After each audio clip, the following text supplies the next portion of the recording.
If you're looking for a show that has formal interviews with few things you can relate to, then this show isn't for you. This is the On the Air podcast starring you, the OTAP Show. What does OTAP stand for? Well, we kind of just told you. These are informal interviews with people from all walks of life, talking about experiences you can relate to. Share in all of the laughs with real stories from real people. Find the show on iTunes, Stitcher, SoundCloud, and Android users can listen on the free Podcast Republic app. Now, get ready for this week's episode. Here's the OTAP Show with your host, Corey.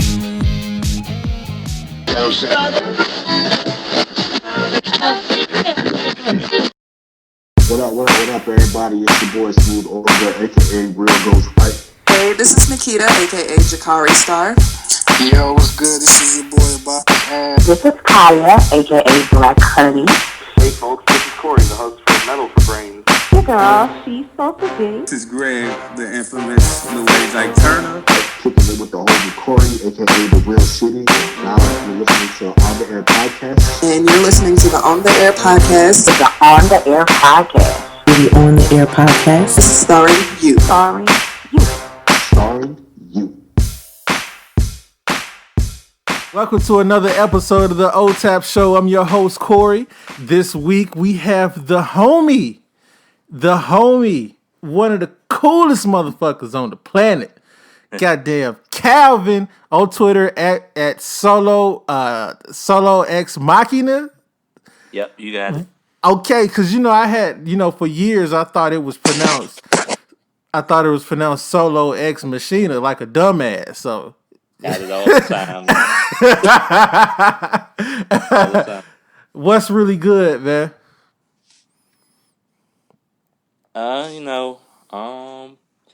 Just right now chilling with my sister's dog, trying to figure out a way I can stay in the house and not do anything.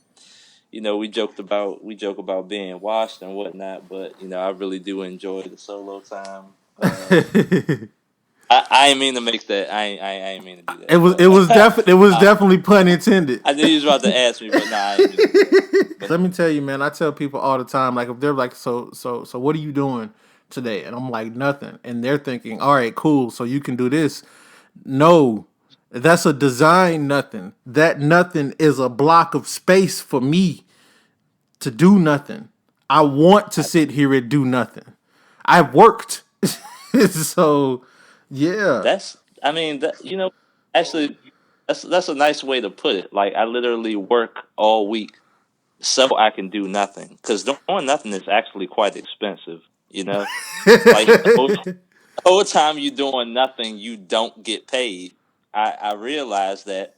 And so I'm actually living a very luxurious lifestyle right now that's being paid by the Monday through Friday that I do work. And you know what I do with it? I sit back and I find some anime shit on Netflix, play with my dog, and I literally do not leave my room.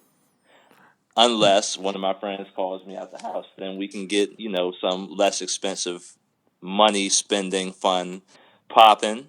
But I much rather live this luxurious lifestyle, you know what I'm saying? But Binge see, watching stuff on Netflix and that's the stuff in my reward, face though. at home, That's the reward, right? Like you work all week so that you can get to this day where you don't have to work and you can do what you really want to do. So that's payment. Do you know that some people don't have that? Like some people do have jobs and they never get to not do anything? I cannot relate. I'm broke, but I'm rich. Right. See, to me, and because I work a lot, so like I need this time to do nothing so that I can continue to work. Otherwise, like the shit wouldn't happen. Man, look, it's actually a great big cycle. Like you work so that you can do nothing with the option of doing something. That's deep, right? It is deep. That's deep. I feel Seinfeld probably missed out on this in a stand-up. Like, he definitely did. Like, No, never mind. I'm lying. No, he's literally talked about everything that has to do with nothing. He has definitely just like, it's very hard to do nothing at all, and he was right. Mm-hmm. Like I wound up trying to do nothing, and I wound up actually doing this interview, which is something. But it's a cool something, right? Like this interview. Cool. Oh, okay. All right, cool. I'm not mad about this something that I'm doing. Exactly. Gotcha. So let me tell you why. Before we get into the interview, let me tell you why this interview almost didn't happen today. Right? So I sent you the text. I was like, okay, we have to push it back to 5:30 because I left my charger at work yesterday, which I knew was going to happen someday. I knew someday I was going to have to do an interview and I was going to leave my charger. And I'm like, okay, I'm glad I got this shit out the way today. So I go back to get my charger. And so I'm like, all right, it's super hot outside. Let me stop and get a smoothie. McDonald's was closed. So I go in there and I pull into the drive-thru to get the smoothie. You get the sorry, we can't do any smoothies right now because the machine is down. You know what I mean? And immediately I thought of a solution to the machine never being down, which is get two machines. That's it. But they don't pay me, so let them figure that shit out. So I pull out. I'm getting ready to turn so I can go to my job. My car cut off. Oh shit! My car cut off, and I immediately knew what it was. I forgot to get gas yesterday, and I knew I was supposed to get gas. I knew it. I said it all day. When you leave, you're going to get some gas. When I left, I went and got food, and then I went home. So because food is priority. Exactly. I needed to get my gas first. Me. Right. My food. Forgot about the other gas. So I didn't need to. Even right now, I have not looked at the gas hand. I just knew exactly what it was. So I got out the car. It's funny when you run out of gas, you're always near a gas station.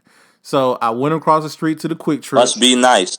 I don't have. That's not how it works for you.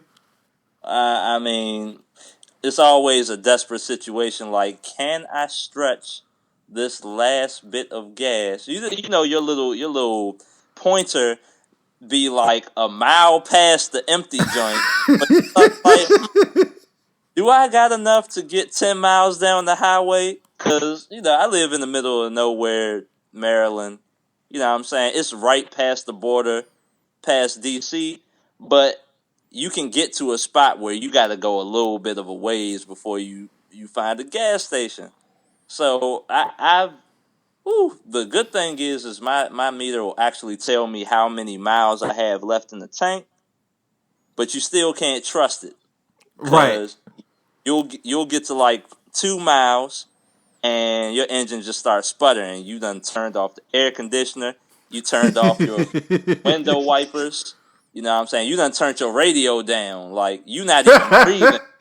Thinking if you hold your breath, you going to be able to make that last mile stretch to the little Exxon that's over there, Mm-hmm. Hoping that you don't got to get out like a bastard and, push your car the rest of the way. I've been blessed to never been too out of sorts, but, man, whenever your car start doing unexpected shit, it's always a heart attack. It's like I don't have money, so I hope there's nothing wrong with you. I hope you just fell asleep and you gonna wake back up. Right. Listen. Certainly don't have money to fix you.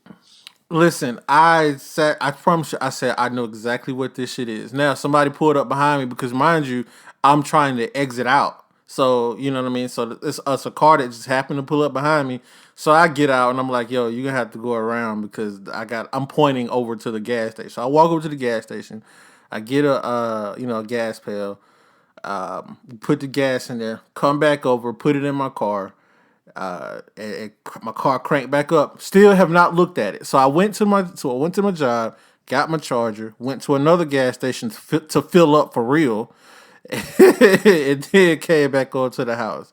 Still have not looked at it, but you know what? I know I got some gas, so that's right. That's my story. And I still gas like treat my bank account. Look, and the thing is, the thing, and my car gets really, really good gas mileage. So like, I'm surprised I've not forgotten more often that I need to get more gas. But yeah, so and you know what's so cool about the shit? I still made it by 5:30. I did all that and You still made really it. did. You was on time. You were a punctual black person. I try to be, man. I try to be. All right, so that's my story. Let's get into you. What my my first question, I've always wanted to ask you this, man, and I'm pretty sure you said it somewhere before. And I usually joke about you having 0% body fat, because you're heavy into the fitness. What is your body fat percentage? Man, look, I don't even know. All I know is that they say Bruce Lee was about 2% body fat. And I know I don't look like Bruce Lee. But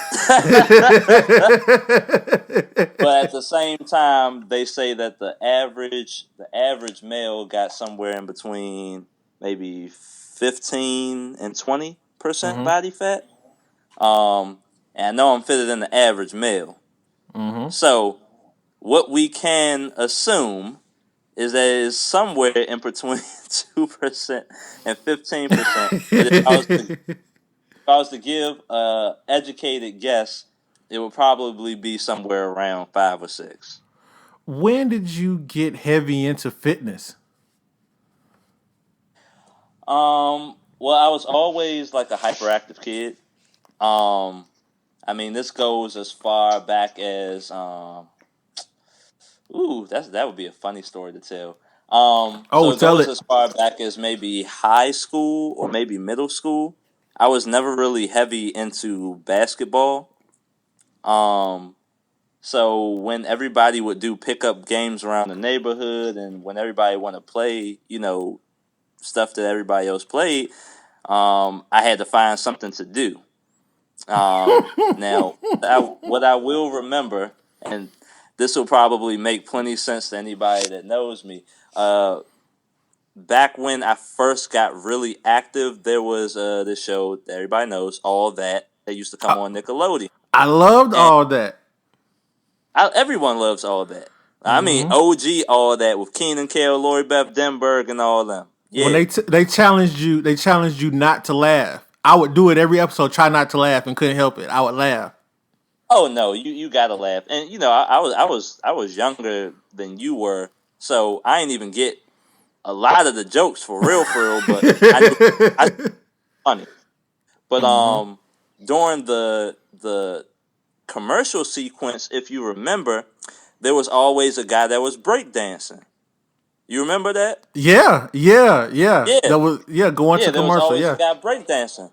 I thought that was so cool. I didn't know what it was. I mean, I'd been very detached and sheltered, so I didn't know nothing about hip hop culture or whatever, and breakdancing and hip hop and nothing like that. But I thought that was cool, so I started trying to emulate that, and that's kind of where the whole like dancey ass nigga thing came from. Truth be told, from All That. yes, that's where it came from.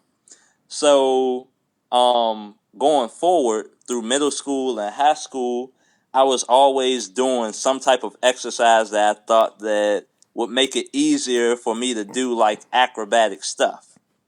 Whether it meant like, doing push-ups, sit-ups, and whatnot, or walking around on my hands, or doing little fake martial arts or ninja moves I thought that I was doing or whatever.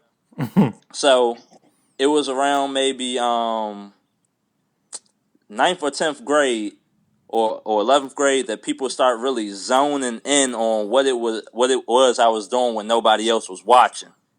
At this point, I was in a public school. We had pickup games in the gym, and there was a barrier that sectioned off the parts of the gym that they wanted people in versus where they didn't want people. So people would be playing a half-court game, and the little barrier would be down. I'm on the other side of the barrier, you know what I'm saying, getting it in, doing martial arts, breakdancing, or whatever the hell comes in my head. So And wait a minute. so Wait. my classmates, they Let me set the decided to, picture. what's up? Let me set the picture real quick. Let me set the picture. So Right. motherfuckers is on the other side shooting jumpers and dunking, and on the other Right. side you can see this dude break dancing and doing flying kicks.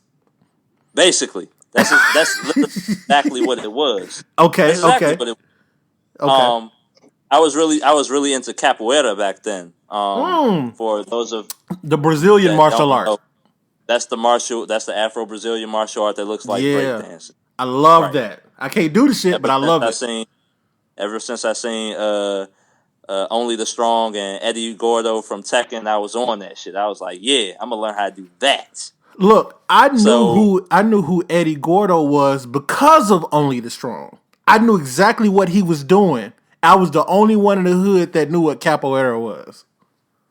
see, that would have been the thing that connected me and you because I ain't really get hood niggas back then. Like, I joked about it earlier on the timeline. I was like, yo, Dragon Ball Z connected me and hood niggas.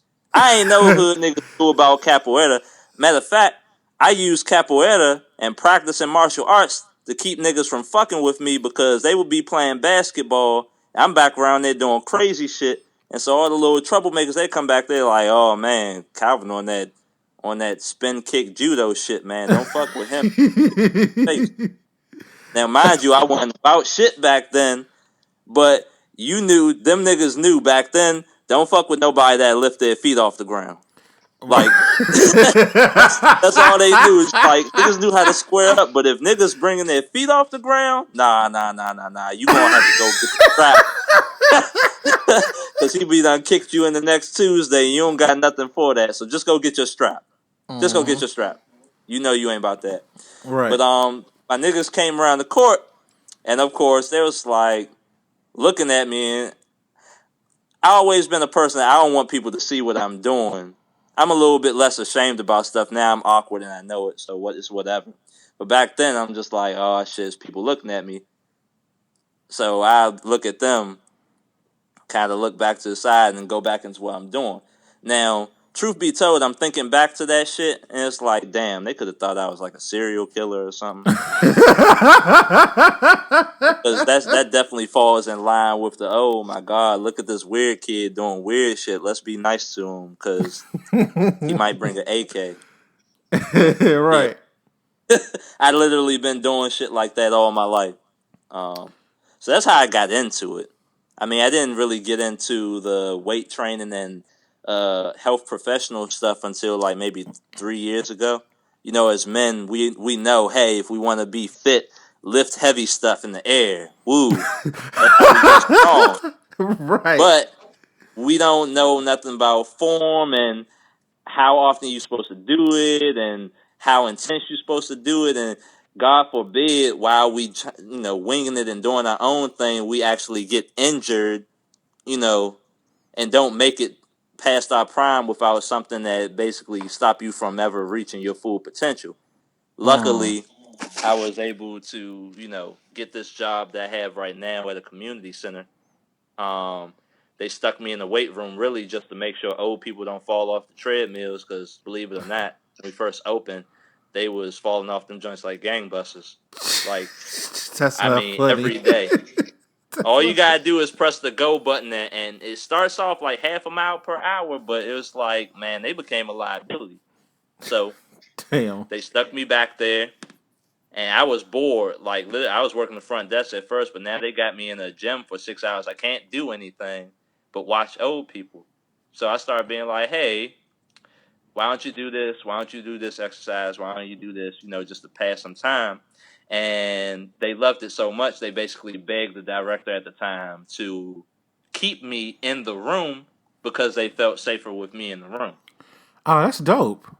Yeah. So my job doesn't really exist, but they made one for me because they don't have the contracts available to, create such a job or hire people for such a job. So it was kind of like in the right place at the right time. And from there, I just decided, hey, since I'm doing this, might as well go ahead and get certified and, the rest is history.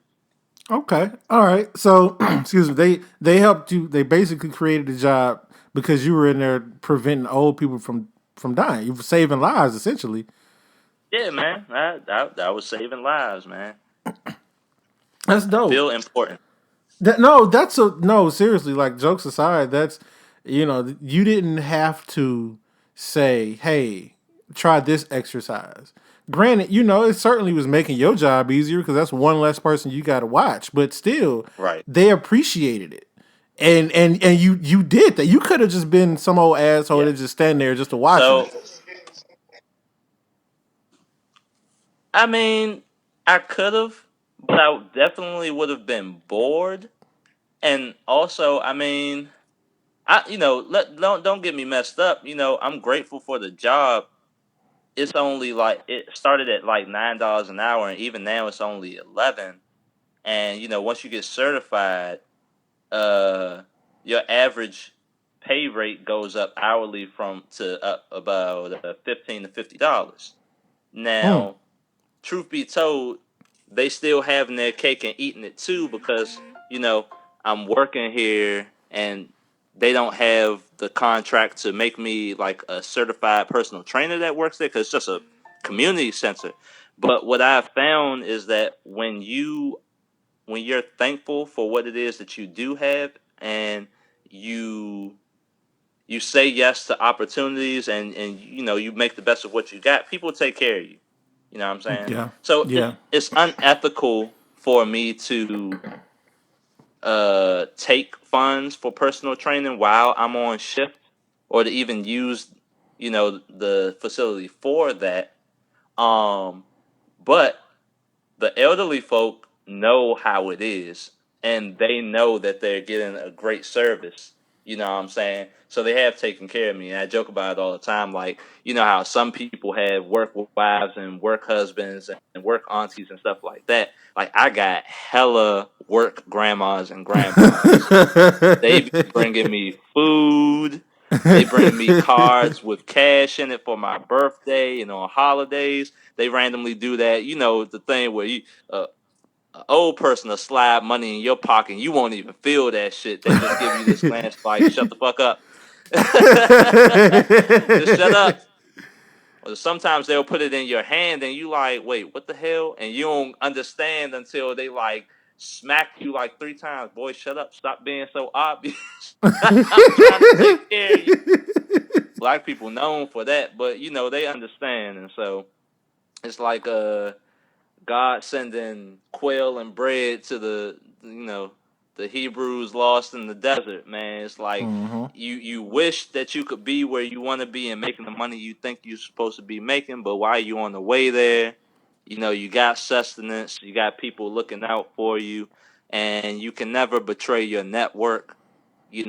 If I ever make it big, this is where I started, helping the Exactly. elderly, being a part of the community in my community center, running summer camps. It's all like really fulfilling from a philanthropic standpoint. That's what's up. That's really dope. You mentioned just a minute ago about growing up sheltered and you were a little bit detached. Tell me a little bit about your upbringing and why you feel it was so sheltered or what your parents may have been trying to protect you from. hmm Okay. So, a couple things about my parents. I still live with my peoples. All me, my two adult sisters, and my parents all live in the same house in Maryland. It's a nice little house. All right. Their whole thing was they wanted to raise their kids differently, and that there wasn't such a impetus to try to be so individualistic and separate from your family. Hmm. So, brief things about my parents. My dad was the black sheep of his family because he was had out of like wedlock. Um, so he was adopted by his aunt and taken care of by her as her mother. My mom grew up in Berry Farms, DC, Mm-hmm. around Anacostia. So she's from Southeast. You would never know it, because she's the most elegant woman that you'll ever talk to. So peaceful, so elegant, so kind. But both of my parents got the hood in them. Okay. My dad grew up to be DCPD police officer, coming up around the 80s and 90s when they were shooting up barbershops and everybody was gone off the water. And my mom became an ethics officer, for the USDA, agriculture department. So, between the two of them, they had 3 of us, and they figured, hey, their first child was a son. That's me. We got to protect this guy. All right. My dad's thing is he didn't want the streets to snatch me. And my mom's thing was she figured I was just so pretty. She felt like somebody was going to take advantage. No, if you ask her, that's really a thing. Like, I never really understood, but she was just like, oh my God, you're just so pretty. Somebody's going to put their hands on you. Somebody's going to take advantage. Man. Like, Okay. if you got a black parent, like, the stories. I mean, you're going to tell me if somebody touched you, right? Like, I was really scared that I'd be like sexually molested, all jokes aside. Right. So they kept me away from anything and everyone that threatened that. That means family members, whatever. I wasn't allowed to stay at people's houses. Everything was the devil. I wasn't allowed to watch certain stuff on TV. Like, it was just like that. Around 5th, 6th grade, they put me in private school. My dad didn't really want to because he felt like, I would be too detached from my own people because, it's mostly white kids going to private school back then. Mom was like, no, I want him, he's an intellectual kid. I want to have him a chance at education. All right. So they sent me to St. Anselm's Abbey, just a school on South Dakota, D.C. Them white kids was wild. I'm not even gonna lie. No, we celebrate being woke now. We celebrate being woke now, right? But everybody got their story of how they came to woke. Now, I know some people try to act like just because they from the hood, they was never ashamed of being black and blah, blah, blah, blah, blah. And they always understood. Let me tell you something. They put me in that private school, and by maybe 7th or 8th grade, them crazy white kids had me coming back home saying stuff like racism doesn't exist. Yeah. Like Pops pulled you out then. That's over with. Mind you, it was plenty of white kids there busting off at the mouth saying nigga. Like, I fought quite a couple of them. But I still somehow found my way back home with this. My dad was like, you got to get him up out of there. I was in there like undercover brother when they had the man eat mayo sandwiches. Right. Man, I was like, I don't know what you're talking about, sister or girl. I was really out here crazy. But, as every person like me might have the tragic light skin or mulatto story about being a nerd and wearing glasses and how you got picked on and whatnot, but it was true. And I felt like black people had more to do with my suffering than white people did. So why the hell am I caring about racism? I'm in a bubble. I'm in a bubble. Right. But it wasn't until like maybe I was 13 or 14 that my parents were like, all right, we're moving to Maryland because they wanted a bigger house. But it was literally a Fresh Prince of Bel-Air situation that happened at a basketball court. Like, some kids bullied us into me and my sister and my cousin into a pickup game. I can't really play basketball. I was just tall. So I would go there to help my sister train because she was the actual basketball player. Mm-hmm. And, 12-year-old girl busting a bunch of 18-year-olds' asses, they start getting, gully and start pushing her around and shit. So I did what a big brother is supposed to do. I told them I was going to bust their ass. Remember who I am. Remember those Reggie Miller-esque young child pictures that I've put up on the timeline. Yeah, Picture yeah. that saying that it's gonna bust your ass. Picture that. Yo, wait, time out. I got Yeah. the visual. It's Yeah. like, so if you've never seen, for the listeners that's never seen his pictures growing up, and Calvin's the homie, so I mean I'm not dissing him Nah, at all. you can roast. You can roast. All right, Go ahead. so if you ever watch Looney Tunes, and so you got you got the Foghorn Leghorn character, right? And then they had like the little super smart chicken dude with the glasses, Egghead. egghead. That's I Calvin think that was telling. his name. That's Calvin telling telling the That's bulldog hilarious. that I'm about to bust your ass. All right. That's basically telling the bulldog he's going to bust his ass. Now, I ain't have no piece of paper to write down a bunch of calculations and calculate something astronomical and build a device that's going to bust your ass. We was just a bunch of niggas at the basketball court. Right. So after going back and forth a couple of times, they like, shoving my sister or whatever. What you going to do, or step or whatever. You ain't about to do nothing. You don't see all our niggas around this basketball court, and I'm not even about the world, man. I'm not even about the world. All I know is I got to put a cape on for my sister. Right. So, you know what I do. I don't give a fuck about all of y'all niggas. Now, let's remember, I'm about 3 shades from white now. I'm 3 shades from white. All right? And I use 5-syllable words out of nowhere for no reason. All right? And I got glasses on. They just like, everybody from the court, I swear, everybody from the court turned around like a record skip. Like, these niggas, who that nigga think he's talking to? And I swear to you, it's like the entire basketball court closed in. Like, encircled me like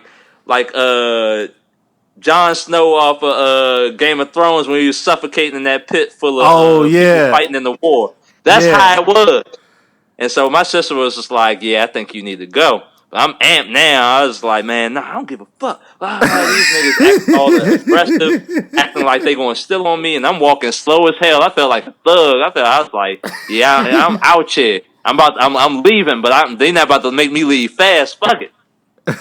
Man, one of them niggas snuck me in the back of the head, and I took off running. I was like, oh, hell no. My sister was like, don't worry about us. They don't want us. They want you. So I had to run back home. They hit my glasses off my face. My sister had to pick them up, so I'm running blind.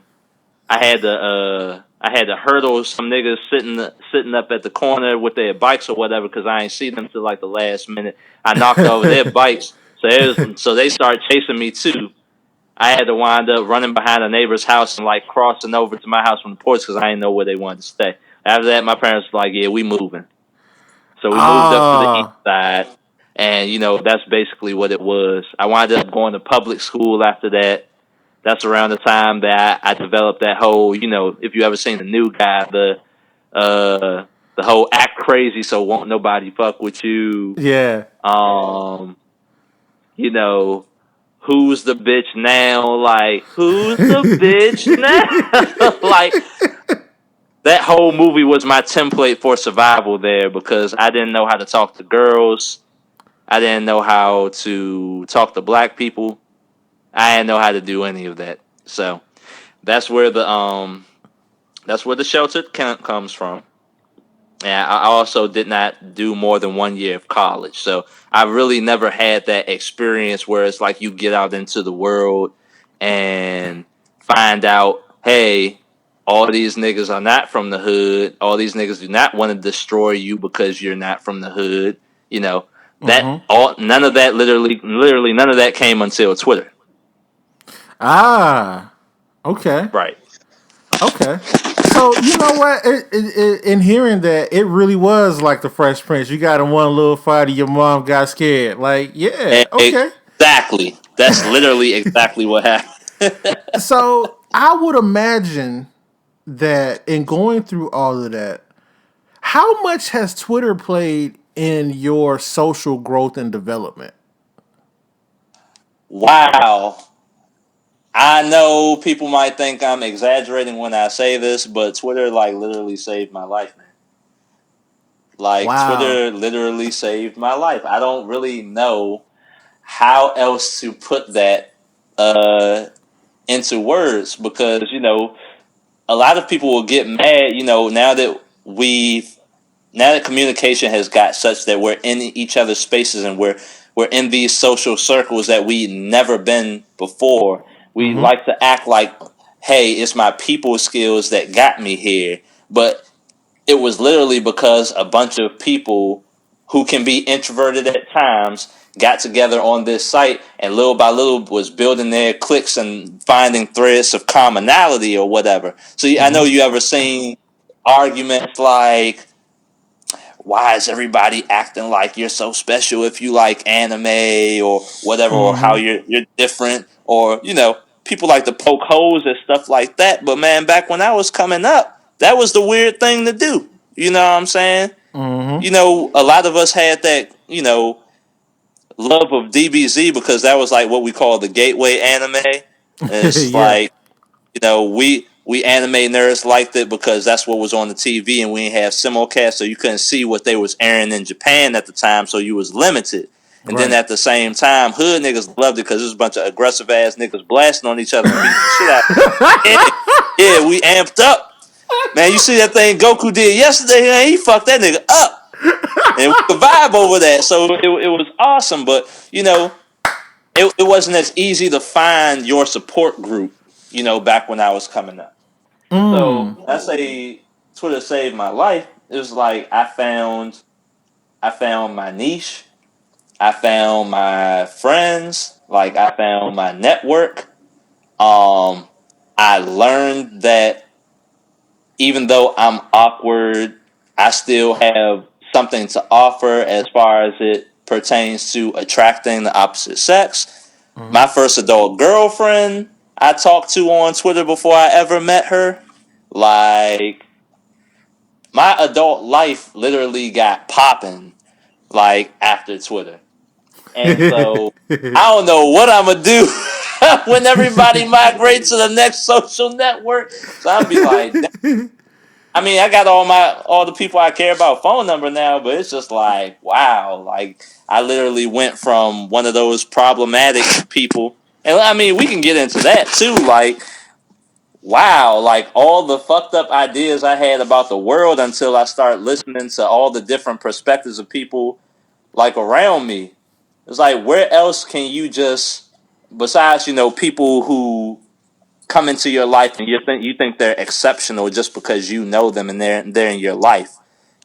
Where else can you find a random group of 50,000 women to listen to about their gripes and issues with men, or where else can you listen to gays talk about what they have to go through or whatever? It's like you can seriously just sit in a bubble and live your life and just think that everybody that comes into your life, oh, you're not like those other people or whatever, so I'll listen to you. And if that never happens, you can like literally just be a bigot Mm-hmm. all your life.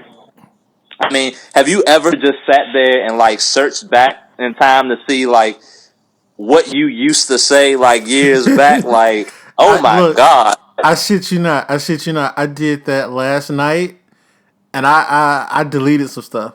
Right. You got to. You got to, because you keep on going long enough, somebody gonna be like, let me search back in this nigga timeline. He getting famous now. What he used to be about? Oh my God, it can be over for you in a matter of a couple clicks. Right. Y'all living in dangerous times, my brother. Right. Motherfuckers losing their jobs over tweets and stuff is crazy. Man, what? I'm just Wow. so happy. Like I don't think anybody hates me. Like, the only people that hate me at this point are the niggas that can't seem to realize that I'm not a woman. All right. So let's Oh, that So was a let's perfect seg, huh? All right, we about to talk about this. yeah. So let's All get right, we let's can get talk into about that. this. Let's get into that, right? So Let's get into this identity damn. politics.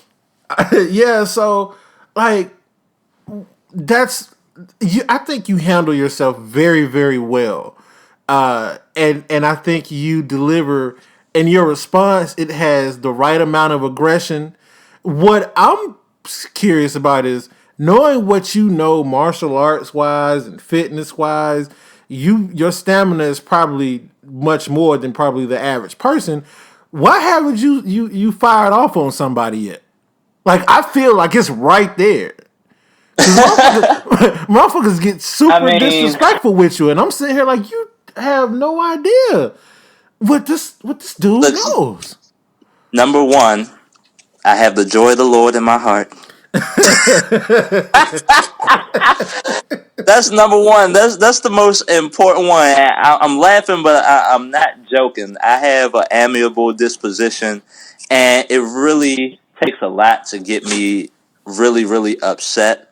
And honestly, at this point, uh, being misgendered or confused for a woman or having my sexual orientation called into question doesn't really get the same reaction it would have back when I was a little bit more insecure about who I was.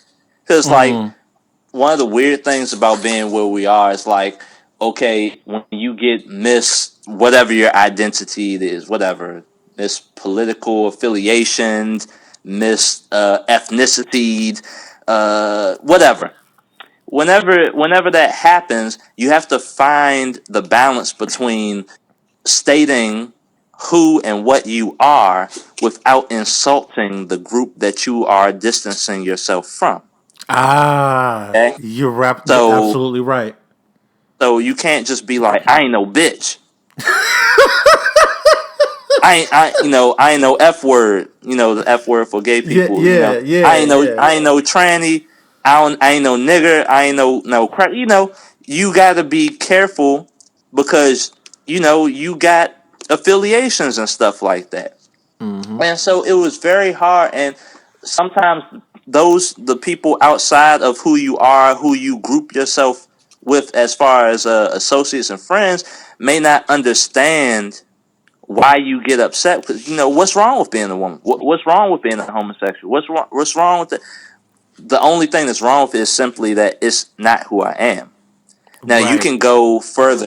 You can go further into it as the people who I'm looking to attract or the people who I'm dealing with, um, don't want that in a man or whatever. Like one of my girlfriends used to call me, say she was attracted to me because she was androgynous, and I fired off on her because it was like, no, I'm a man. I'm a man. What are you talking about? I don't I don't think it's anything to be praised. You saying that I look like both a man and a woman because Right. I I identify as a man and I present myself as a man. Now, Right. ever since then, I've come to realize, okay. Even though we're moving away from a binary gender society or whatever, people are starting to understand that as we have less hangups, things can be a little bit more fluid.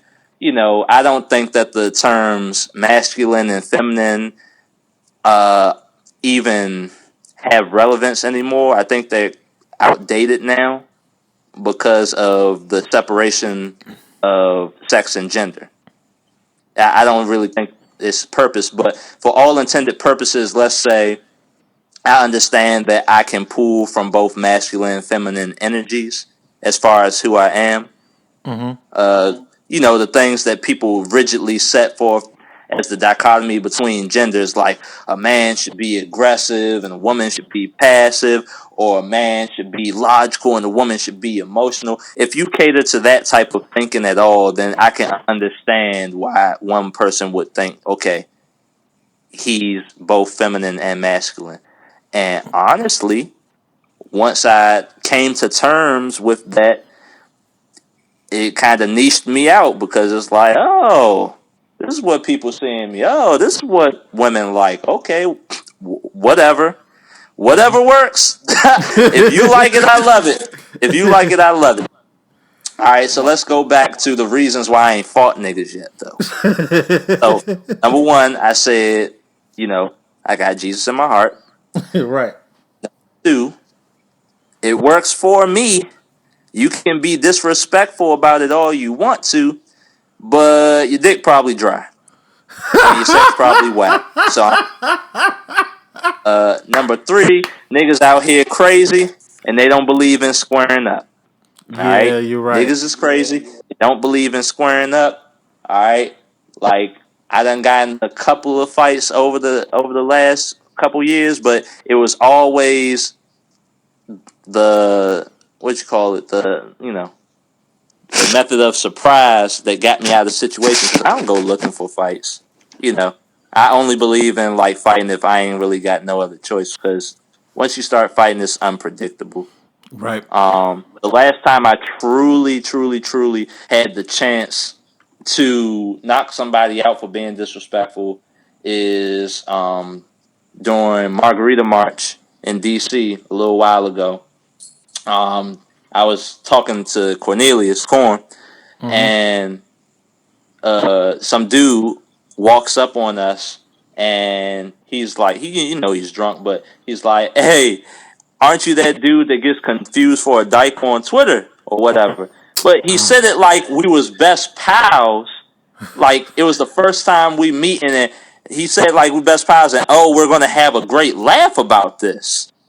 And I know that I roll with the punches, sometimes and whatnot, and I don't let it bother me, but it was just something creepy and disrespectful about a dude coming out the cut, and I don't even know. And so, like, before I even had a chance to react, your man Korn jumped up, you know what I'm saying, and got in this dude's face like, "You wouldn't say that to me.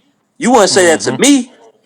It's funny how you dudes come out the cut and you think you can get away with that because it's him, but you want to say that to me. And exactly. If you know Korn, once he started getting amped, the police might have to come get him. Yeah. It's hard. It's hard to turn that dude down when right. So I kind of lost my chance to turn up because he turned up first. Korn robbed you. I ain't want to ruin the day. I came out to get drunk with my friends. I spent money on that outing. You know what I'm saying? Yeah. And the last time I got in a fight with a drunk dude at a bar, like I threw him across the room and he hit his head on a bar stool. So, and I almost got kicked out. So if my sister hadn't like made up this story about how he was molesting her, like I definitely would have gotten kicked out, and I didn't want that to happen again. So I just try to calm Korn down. Like Korn was amped because I wasn't amped, and I was like, "Look, man, you got amped before. You can't do that. You gotta let me have my moment. If I wanna, King Kong ain't got nothing on me. If I wanna do that, you gotta let me do that. But I respect him because he get tired of people trying to take me for bad, and a lot of people do. And if that time comes where I gotta like physically disrespect somebody for verbally disrespecting me, it happens, but it's not like I'm looking forward to it. Right. I just think that people stupid and people gonna say whatever out their mouths, but they always are waiting on the wrong one. They just always waiting on the wrong one. It's only a matter of time. So I'm not too pressed about it. I think you handle yourself very, very well, and like I said, I'm super surprised that it hadn't come to blows over it yet. But the cool thing about all of this is that you found what works for you, and you're not ashamed of it, and you embrace it. And I know it's taken a lot to get to this point. Yeah, it literally took getting fucked despite all of that going on with me. So I would like to give shout outs, to my first girlfriend, my first adult girlfriend, even though she thought I was androgynous or whatever, still got me up out of there. at a ripe age of 22.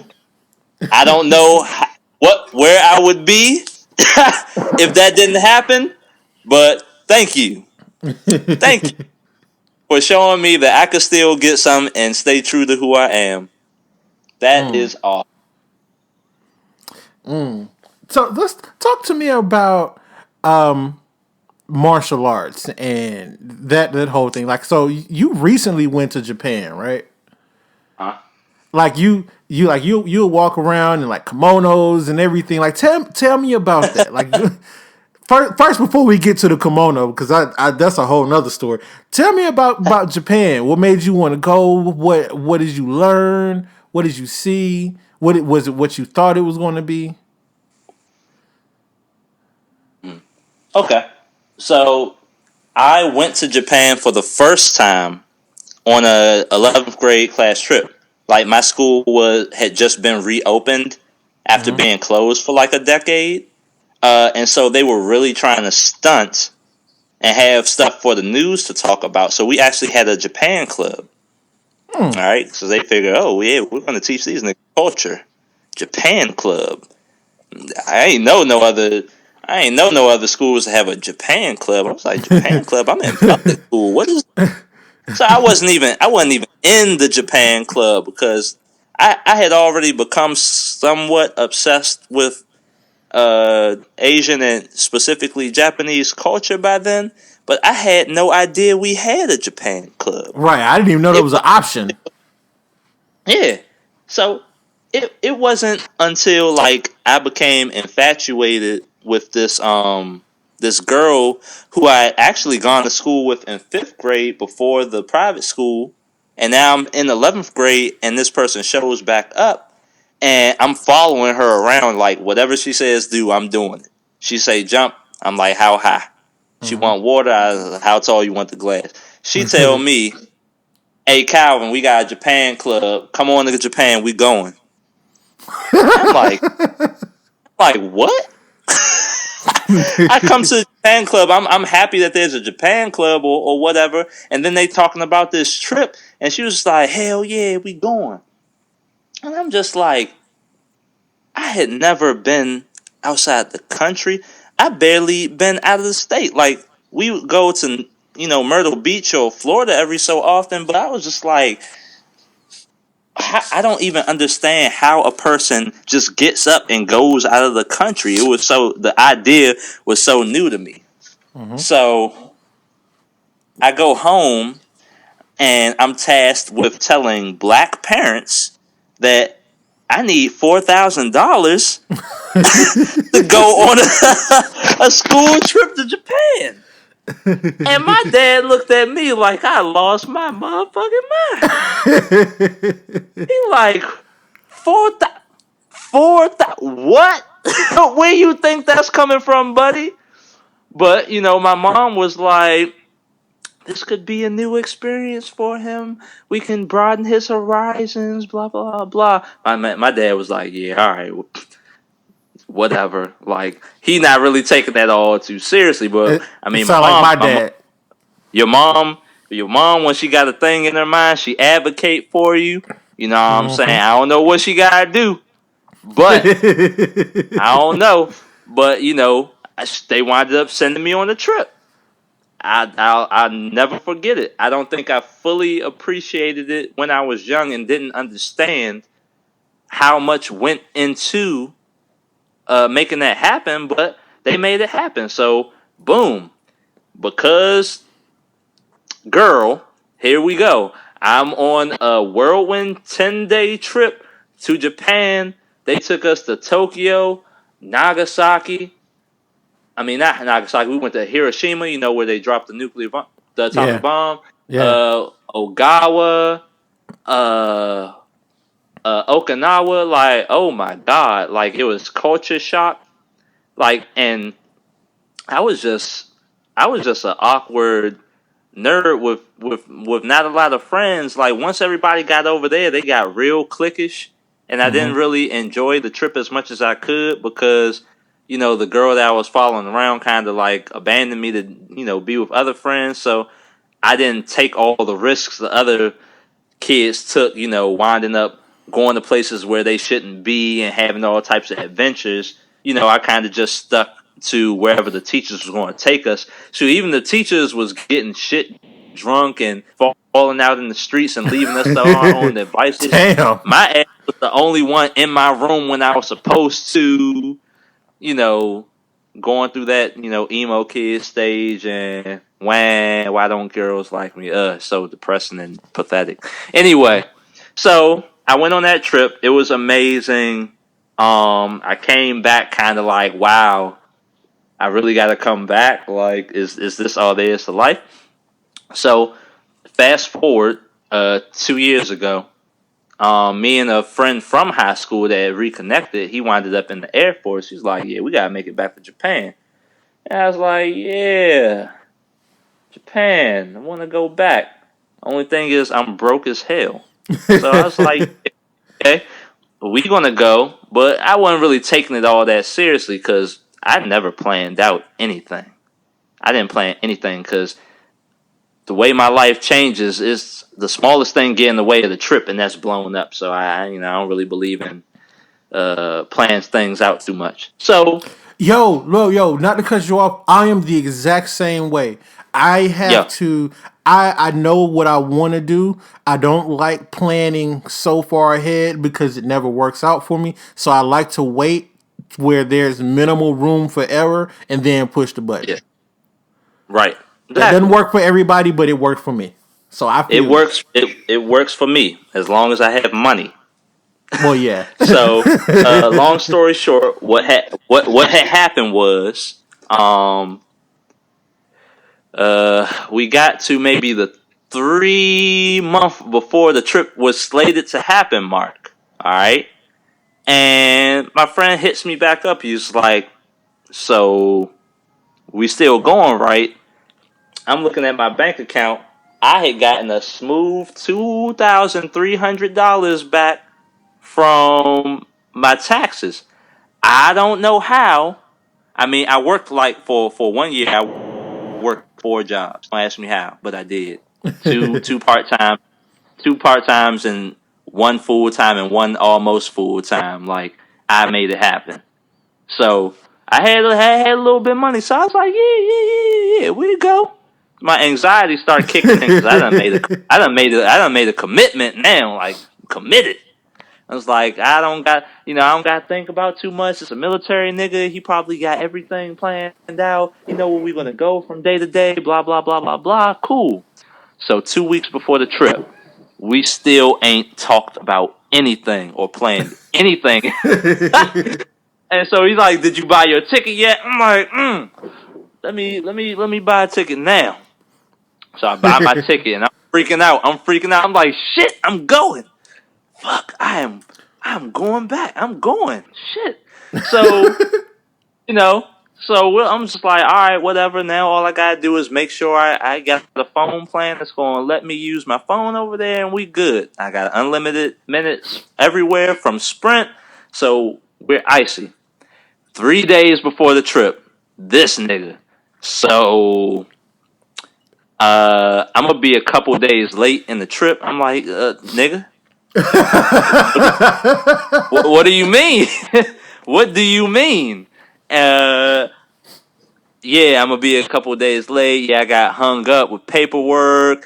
My captain messed me up. Blah blah. I'm like, so where are you now? He's like, yeah, I'm in Hawaii. I'm like, Hawaii. I was like, yeah, I got stuck on this connecting flight, and until I fill out this paperwork, my boss not gonna let me go.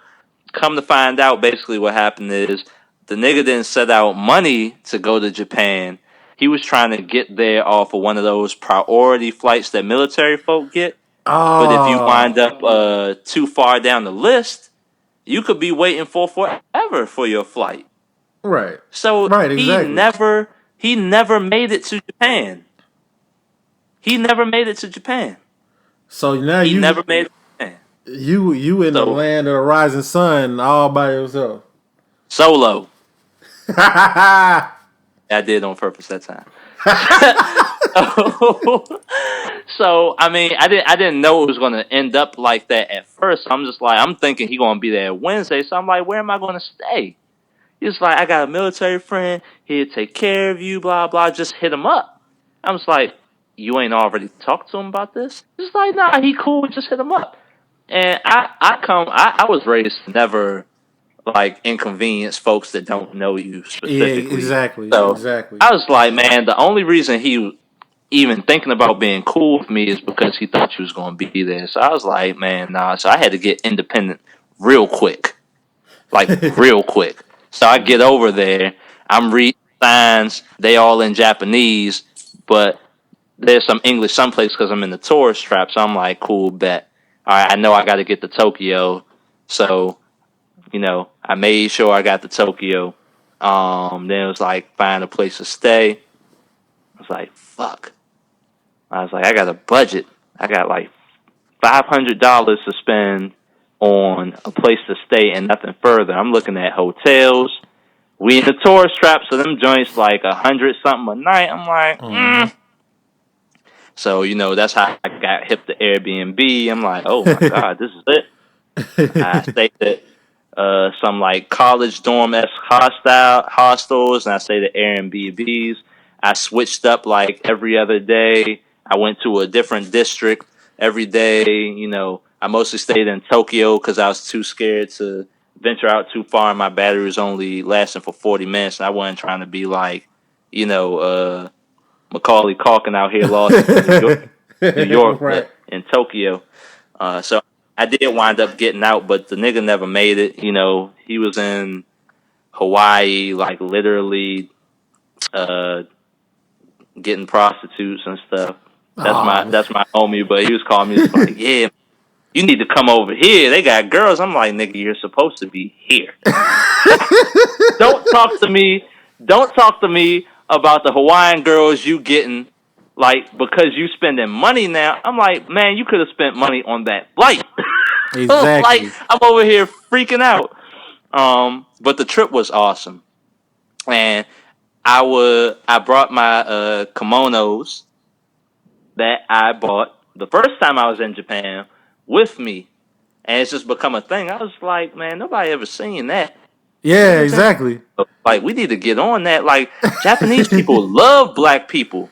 They are stuck in the 90s Americas. They love breakdancing, hip hop. They make us look shit when it comes to breakdancing now. Have you ever seen America's Next Dance Crew or whatever? Oh, they like, kill Asians was killing us. Mm-hmm. Oh my God, killing us. They still breakdancing in back alleys or whatever. So I was like, yeah, I'm gonna get over here. I'm gonna get over in America and I'm gonna wear kimonos. I'm gonna have a kimono for every day of the week. I bought like 7 kimonos while I was there. I was like, man, look, this videos of me out with everybody like wearing a kimono. I seen it. I seen it. That's what made me ask it, because it was, it was seeing someone in a kimono. It's different, but you made the shit look cool as fuck. I was like, yo, I might need to come up. I might need to see what the kimono games talk about, cause no, they ain't doing that yet. So I'm out here like show enough, bruh. That's what's up, man. I felt like there was a cool story behind it. It always is. There's always a cool story. I mean, I had stories for days. But cool thing is, like, even before like I start saying this, like, designers are definitely getting hip to the connection between like black people and Japanese culture. Like, there's a lot of similarities. Like, I know for sure, there was definitely this chick on Twitter. Her name was Frankie's or something at first, but she definitely designs kimonos with like a black people spin to it, and those joints look beautiful. And as soon as I stop being broke, I'm gonna buy like 5 of them joints. What's like, her? Do you know her? You know her ad or her website? Shout her out. You say what? I say, do you know her ad or her website? Shout her out. Yeah, hold on. You can cut out the extra time. I'm gonna find that joint because she needs a shout out. Yeah, that's super dope. Because I knew it her at name at first, but then she changed it to something I can't pronounce. So I had CS. Okay, it's at CSA. Wait, I'm gonna try and say it and then I'm gonna spell it. Okay, it's at CS Musica. But how you spell it is at CSAMEWUSIKA. Gotcha. Like she makes some dope ass kimonos, and her models be on point. She models some of her stuff, but yeah, I'm definitely shouting her out because she did that. But I mean, the idea behind a kimono, which is there's some that are for formal gatherings, and then there's yukatas and stuff that are pretty much bathrobes. So the ones that I got are like yukatas; they're like bathrobes. So essentially, I'm wearing my bathrobe out with me, like Yeah. like it's an overcoat. But like I really love coats that are like really long and it's really like light and airy and it flutters in the breeze. You be feeling like a whimsical ass nigga when you put the things on. And I think that more niggas should wear kimonos. I'm looking at our website right now, shop.muisca.com. I'm pretty sure I just butchered it. But I'm looking at our website and yeah, these are nice. Like, yeah. That is Like dope. it's decadent. Like I think she mostly makes like wear for women, but there's a lot of unisex stuff. But as you know, that don't bother me at this point.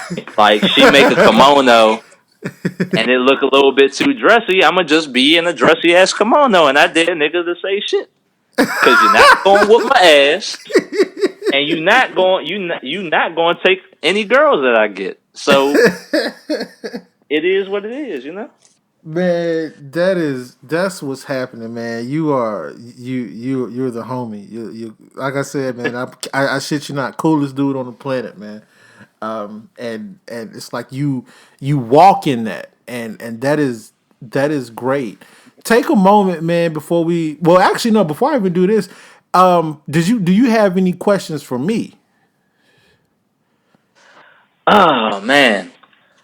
Like for as long as I remember, you just been like a cool, like on the level cat. Like even Thank you. before I realized your name was not actually shitty. You know? And I really wish that we could have talked more when I came back because I mean I'm the type of person who I don't prompt well, but I respond good to. Yeah, not good. Oh my god, I hate myself. I respond well to prompts. Mm-hmm. But I do want to know about you. Okay.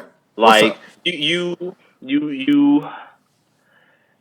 you seem like an open cat, but you don't really like talk about your business, and I respect that because I'm the exact same way. Like I will parade around, and you think you know me because I be doing all this goofy stuff, but don't nobody really know my day to day. That's a So keen what do you do? observation.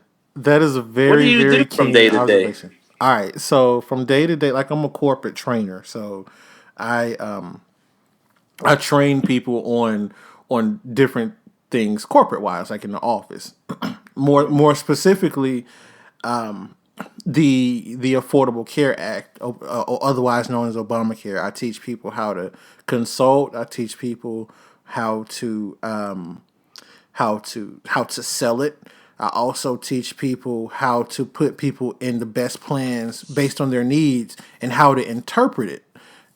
So I have a lot of information on that, and people like I'll see tweets and people think they know something. Like they'll quote like a rumor or something about quote unquote Obamacare. It does this and that, and I'm just sitting here like, yeah, that's not how that shit works. So part of the reason why I travel a lot is because I have an office here in Atlanta, an office here in Arizona, and another in California. So I'm usually between those three sites training, and and then I can take. Like there are these other like prep classes that help keep you up to speed that I can pretty much take anywhere in the country. So that's pretty much that. I'm a corporate trainer. The next question is y'all niggas hiring? Because I need a job. Well, so we I mean, we I know I ain't got the credentials. well we actually are now. We're not hiring for any more trainers, but there are other things. But you just have to have your health and life insurance license, and it's good money. Like I'm licensed in all 50 states, so I could do this anywhere. But you just have to have that. Okay. All right. So the next question is like maybe a little bit more, I don't know, vague or Okay. thinky. But who would you say that you are? Like explain your personality or your mission statement for life. Like I mean, I know this a head ass kind of question, but this is kind of what I try and gauge from everybody I talk to. Like, what is that thing that convicts you to be who you are, that you basically base all of the rest of your values on, if you understand what I'm Wow. saying? I do. Wow. That's okay. That's a powerful question. So my convictions is this. I don't feel like there's enough people willing to help another person. I Mm. don't, and so I try to be that person whenever I can. And that's one of those things you do with, you don't do it for the fanfare. You don't even really let people know that you're doing it. You know what I'm saying? Like Mm. it's I feel like when I do see anytime I see a story or a Facebook post or a picture or something and it's like, yeah, this is what just happened. I'm sitting here like, who took the picture and why? Right. Why? you know you know what I mean? I feel like in general, I feel like there's a lot more good people in the world than what people generally give credit for. But I Mm-hmm. also recognize that as a whole, the world is huge. So from person to person, that could be few and far between. Just given the sheer amount of people between me and the person up the street. You see what I'm saying? So I try to Yeah. be that person. And I'm not perfect like anybody else. I have my fuck ups. I have my faults. So I don't want this to come off as preachy. But just as far as what my mission statement is, I try to be that good person for someone else. Right. And those that's what keeps me grounded. And those are my convictions. From early on, in a little kid, I just knew I just wanted to help people. I always had a nature of I wanted to be there and help somebody, whatever it was, and to do something.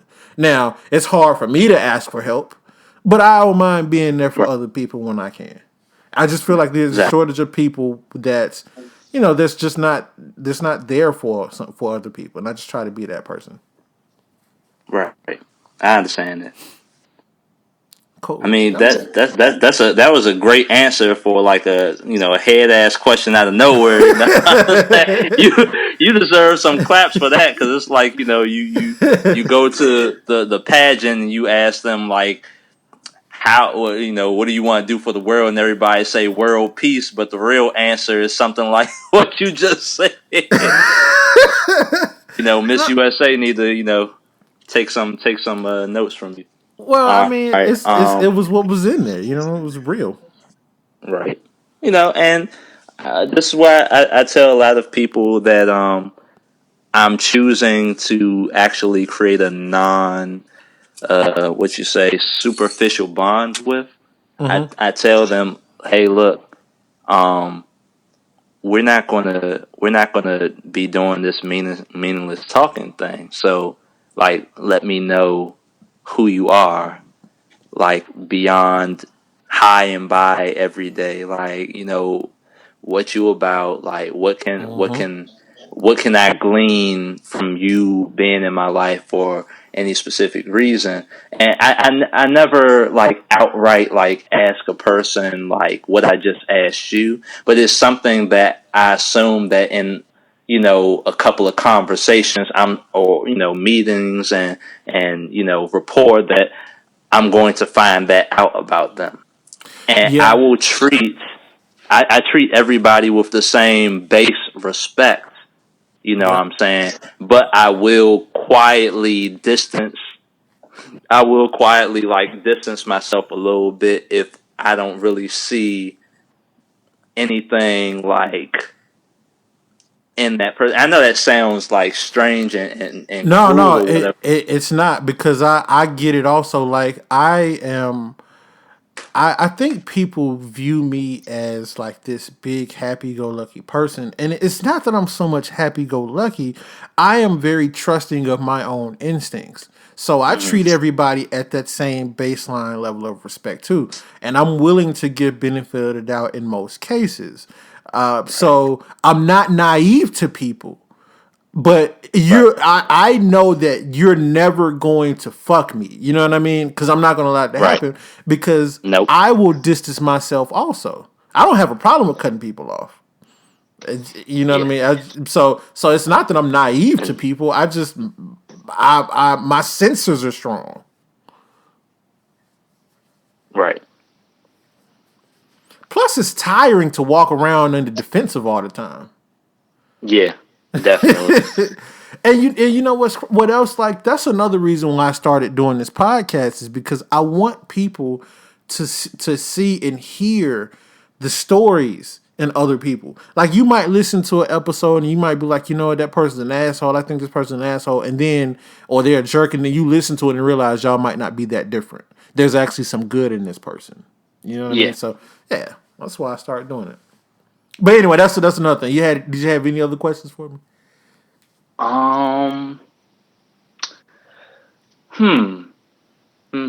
Don't feel pressured. I just try to give people an opportunity I did have one, but we was talking, and it wasn't a bad talk or anything. It was just I didn't expect for you to have such a complex and like real answer that lasted that long, and I was really interested in taking it in, so I kind of stopped thinking about the other stuff that I was doing. But feel free to delete all that extra explanation and stuff out. Okay. Another head ass question. All right. Do you think that we can overcome? Yeah. I absolutely. I assume you know what I mean when I say that. Well, you know what? I took it. I think I do, but I took it in a general sense, and here's why. I don't think there's anything that we can't overcome. I think we just have to get in a position where we can trust the next person to have our back. And I think we are moving. I think we are a lot closer to that than we have ever been right now. You know what I mean? We have. I think we all recognize right now what the common enemy is, and that's that right there is uniting brothers and people that ordinarily you and I can have a difference of opinion. We could be on a timeline and we could hate each other guts for what we said, but there's one common goal, and once we focus on what that is, I think we could definitely overcome. I think we get in each other's own way a lot of times. Right? Because while we all have the same goal and we all want to overcome, we want to do it individually. You know what I mean? We want to be able to be the one to be like, I did that and I led this charge. As opposed, so you create individual voices as opposed to creating one sound voice. Right.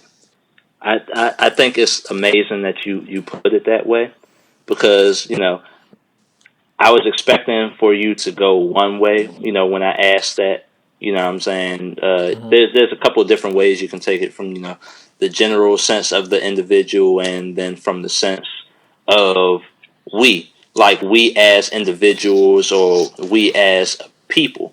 And you kind of like put it into perspective from both, because as long as we are, disconnected, we kind of get this anxiety that overcoming or success or peace of mind might not come in our lifetimes. But the more connected we are, I feel like the less we're worried about what happens in our lifetime and are more locked into making sure that there's net progress by the end of our lifetimes. You know what I'm saying? And so even if you don't get to see all of the fruits of your labor, whatever legacy you leave on this earth will last, and maybe if you got kids or whoever's life you had a positive effect on, you know what I'm saying?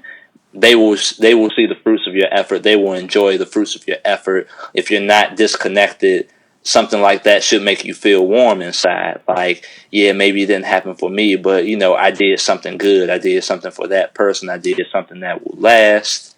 Yep. That's all. That's my driving force right there. Whether I'm here to see it or not, I want, because you never know. This person could be on their last leg, and in terms of confidence in people and humanity. Right. And, I don't want to squander that. If I can be someone's hope that, there is a better day, or if I can be someone's hope that maybe, there is good people still left. And in whatever fashion you consider to be good people, because I know that's subjective. I don't want to shit on that. I don't want to squander that. I want to be there for that person if I can. Summed it up very nicely. Thank you. I try. That's something I also want to work on, not being so long-winded. I mean, the social media helps with that because everything has to be brief and then 140. But when I'm talking, I'm not used to expounding on my ideas speaking. As believe it or not, I actually don't do a lot of speaking. I can, but all the things that I think about but never say or never type, come kind of washing forward, and it just rushes out. It's like, damn, we went over a lot of stuff. It's like, well, what's actually going to make it on the show? Because Calvin spent like 10 minutes trying to explain like a 30-second idea. No, you know what? No, don't even. You don't even have to worry about that. Like, the only edits I do really are just like, I rarely take out people's conversation because I don't want to cut off their point. Unless I feel like someone's being redundant, then I kind of have to, do that. That hadn't happened here at all, so you're good. Cool. Don't worry about it. Okay. So, before we go, take a moment and plug anything you got, where people can find you. If you got anything special going on, just anything you want the people to know that we might have missed, anything at all.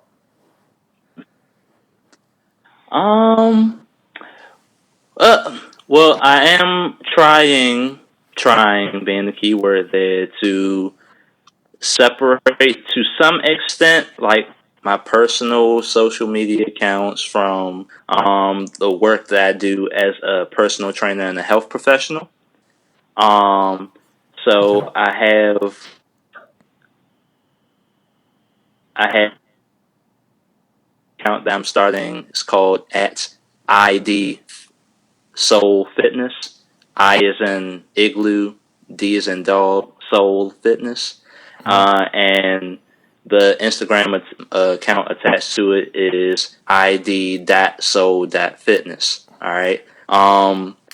In the time coming, I hope to kind of try and shove all of my workspace stuff that has to do with health and whatever over to those accounts. I'm trying to censor and solidify all of my credentials and information as far as V for clients. I want to start a site that just has to do with meal plans, music you can work out to, workouts that you can try, and affirmations. Because it's literally to just like identify what people can do to make themselves feel better and to help them do that. I am trying to go back to school for that. I did say that I only finished 1 year of school. I believe I was going for the wrong thing, but it's my hope and wish to go back to school for recreational therapy and to get a degree doing that, so I never have to be certified again. But in the meantime, this is what I'm going to do. I'm trying to start that off, and I could really use the help of the people who, for whatever reason, follow me on my Twitter account and listen to and look at me say like zany, nonsensical things day in day out. I mean, I got like almost 9,000 followers. I have no idea why anybody follows me, but I mean, there's reason to follow the other accounts. So hey, go over there, and I'm gonna start trying to put some things of substance over there. Even though I will talk about them on my regular account, but I want those to be just all business, all affirmations, all feel good, no ass eating or whatever going on over there. No race war or gender war conversations over there. Just health awareness, trying to get black people back into the gym. So I got the hashtag Get Black in the Gym. I thought that was witty. I need people to use that more so I can get people's sweaty selfies and get people pumped to do what they gotta do to keep themselves on this earth a little bit longer for the kids. Yeah. I'm gonna help lead that charge. Get black hashtag Get Blacks in the Gym. Yeah. Get black in the gym. Like get back in the gym, except get black in the gym. Oh, I got you. Get black in the gym. I thought it was witty. Now I sound like one of those rappers that be like they hit the punchline twice. Did you get it? Did you get it? No. You were helping me because I said it wrong. So that's all that was. Yeah. But yeah, I think that's all I got. I mean, unless you got scholarship opportunities or somebody going to send me to college for free, hook a brother up, or like even even possibly job opportunities. I'm all for it, but in the meantime, I do in my community what I try to do, and that's about it. All right, good deal. That's the homie Calvin. Follow the show on Twitter at OTAP Show. You can follow me, your host, on Twitter at The Real Shitty. That's Shitty with the SCHITTY. You can find the show anywhere you listen to podcasts. If you go and look for the show and it's not available where normally podcasts would be, let me know and I will get the show there. You can find Android users, you can listen on your Android device in the Google Play Music app. They just updated the podcast section, put a podcast section there, so just search OTAP Show. Go to Google, type in the OTAP Show, and it'll come. I will come up. The show will come up wherever you can listen to it. You can also listen to it on otapshow.com. I am about to redo the site again because it's just not where I want it to be, but it's functional. So yeah, all right. This has been another good episode of the OTAP Show, guys. Thanks for listening. As I enjoyed it. I'd like to thank our guests for coming on today. And if you'd like to be a guest on the show, send an email to otap@writeme.com. Follow the conversation on Twitter by searching the hashtag OTAP, that's OTAP, or following us on Twitter at OTAP Show. You can find the show on iTunes, SoundCloud, and Android users can listen to the podcast on Podcast Republic. Just download the app and search OTAP Show. On behalf of our guest, I'm your host, Corey, and I'll see you back here next week on the Air Podcast, starring you.